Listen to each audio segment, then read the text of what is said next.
In our last segment, we talked about the question of what happens when a person is living in a particular culture and he converts to the Christian faith. What happens? And we were saying that a person does not leave their culture when one accepts the Christian faith. One should remain within the culture, but Christ begins to bring about a transformation within that culture. And we used the Maasai of Kenya as an example of that, where they were a warrior tribe, and when Christ came into that tribe, you remember that they laid aside their weapons of war, began to live in peace with the tribes surrounding them. But they continued in many ways to practice their Maasai culture, as for example, their diet, their food, they liked it very much. And the way their women dressed with many beads, they continued that practice within their culture. And so we say that within the Christian movement, the gospel, Christ, brings about conversion, a change of spirit, a change of heart, and also begins to bring about a change within the culture of those things which are not life-giving, but that the culture as a whole is blessed by the gospel as the gospel comes into a culture. And so, if you're living in culture A,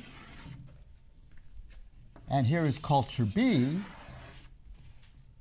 and the church is in culture B, but here you are within culture A, and you have come to believe in Christ, it does not mean that you need to change now into this new culture, into this culture that the church is present in. One can remain in one's culture without moving into another culture. Let me give an example of what I mean. I think it sounds a little bit complicated. Some years ago, within Islam, the Quran comes to us in Arabic. It's an Arabic Quran in heaven, and it comes to us in Arabic. And so if someone converts to Islam, they need to learn at least to do the prayers in the Arabic language. So some time ago, I was in a mosque in Baltimore in the United States, and with a group of Christians, we were invited to come, and we're sitting in a circle in the mosque, and an old man came in from off the street, and he came wobbling up to the front, tottering to the front, and he said to the imam, "I want to become a Muslim."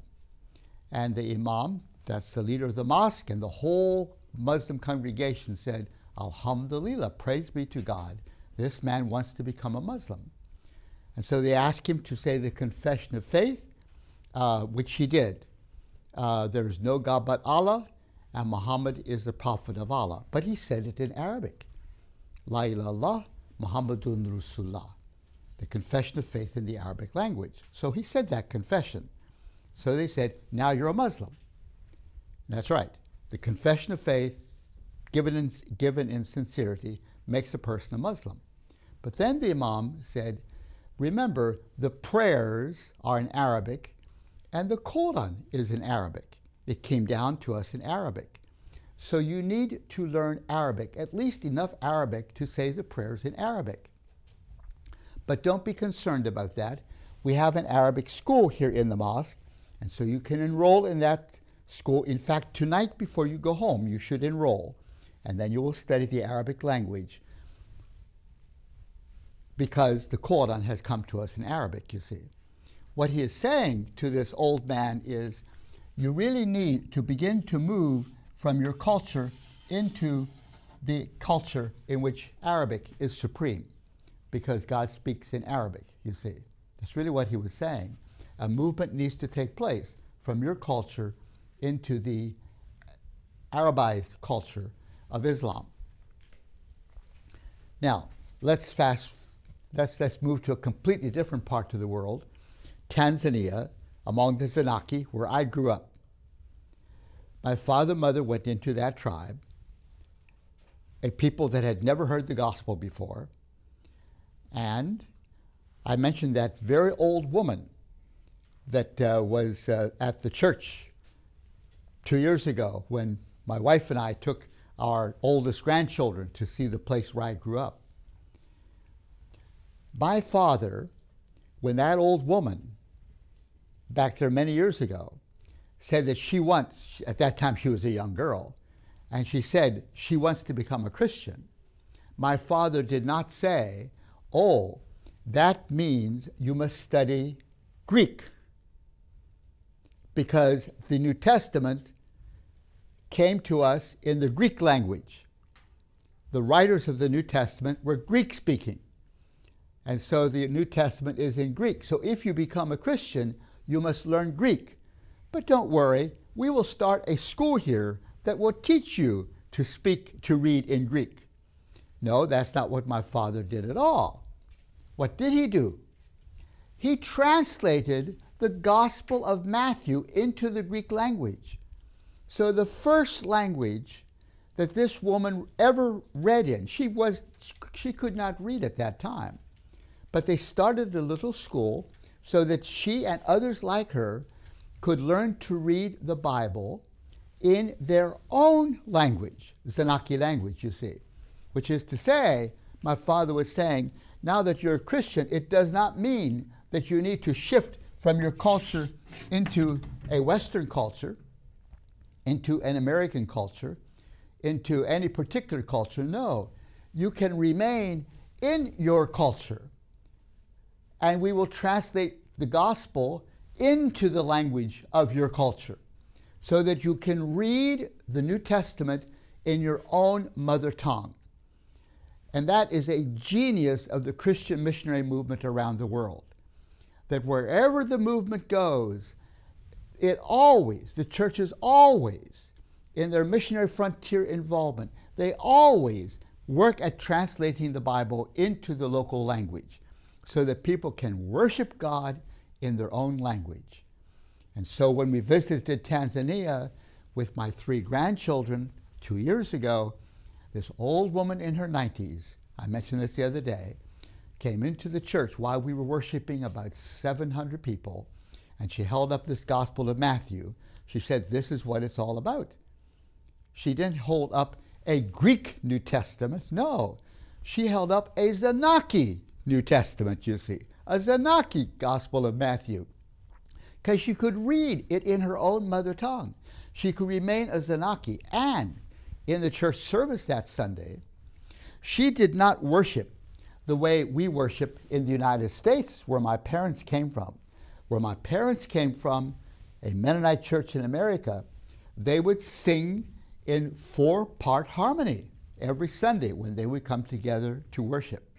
But that Sunday in Tanzania, when that woman came to meet the great-grandchildren of the missionaries who brought the gospel to her, what did she do? She not only held up the Gospel of Matthew, but she began to dance. She was very crippled by arthritis, but she started to dance, this crippled old woman in her Zenaki way. Why? Because she was so happy that Jesus had met her and had redeemed her.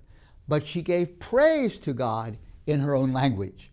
She did not need to shift into another culture.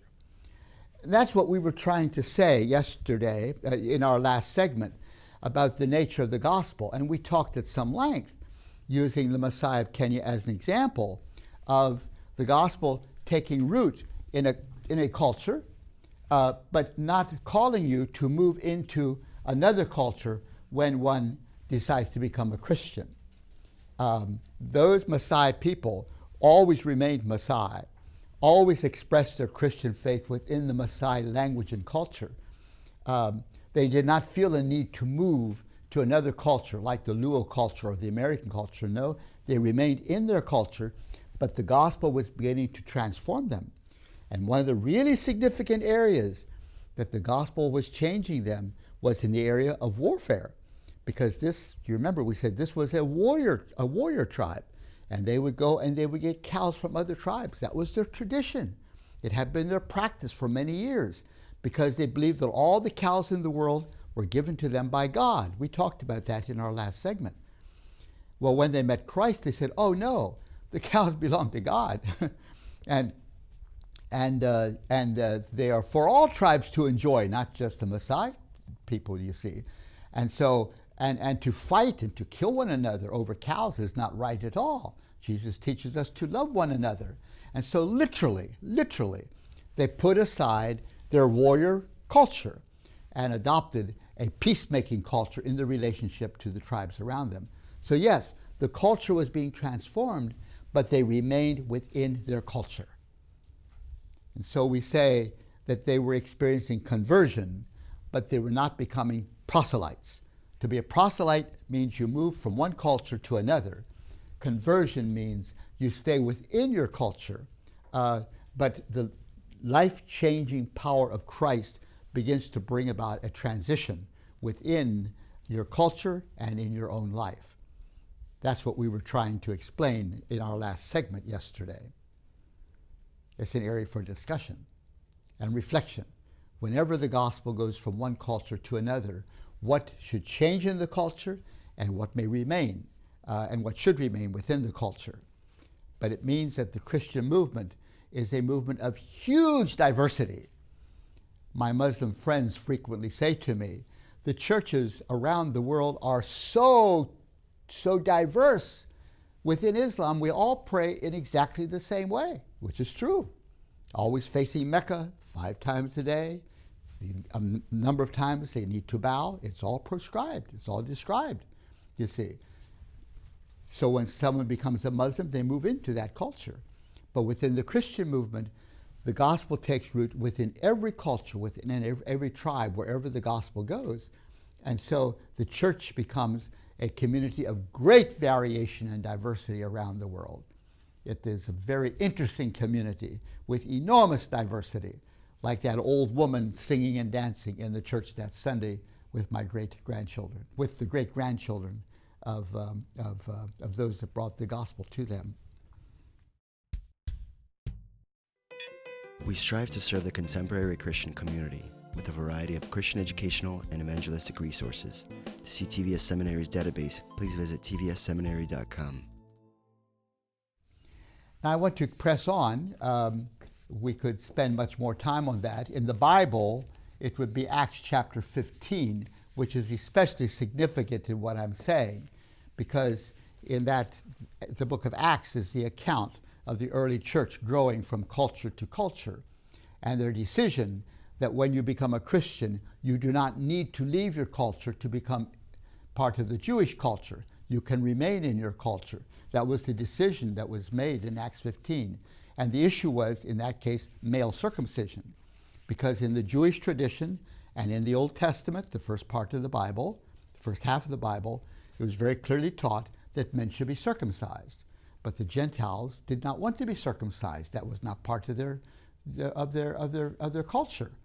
And so as the church is moving now from Gentile culture to Gentile culture, one tribe after another, they didn't want to become circumcised. And so they had this meeting in Jerusalem, described in Acts 15, what to do about that. And the church as a whole decided that when Gentiles become Christians, they do not need to be circumcised. They can remain within their culture. And they can eat the food they want to eat. Within the Jewish practice, there were certain foods they were not allowed to eat, like pork. Well, this morning I had some pork for my breakfast, you know. I'm free to eat pork, even though in the Old Testament it was prohibited. How do I know I'm free? Well, Acts 15 said that we're free. The decision of the church in Acts 15, we're free. People are free to eat their diet, to eat the food that they like. That one culture cannot say to another culture, you can't eat that. We're free. And so that decision was a decision for cultural diversity in the worldwide church as it moves from culture to culture. My Muslim friends sometimes say, why do you translate the Bible into so many languages? Well, it's for this reason, that we believe that God wants the truth of the gospel to become part of every culture. And how can that happen if people do not have the Bible in their own language? They need the Bible in their own language. And so wherever the missionaries go around the world, a very high priority is translating the Bible into the language of people. And in Africa, the first book that they mostly translated was the Gospel of Matthew, just like my father translated Matthew into the Zenaki language. That in almost every tribe in Africa, the first book printed, published in those tribes, in almost every tribe in Africa, is the Gospel of Matthew, in their own language, in their own native tongue, so they can worship in their own language. Don't need to learn another language to become a Christian.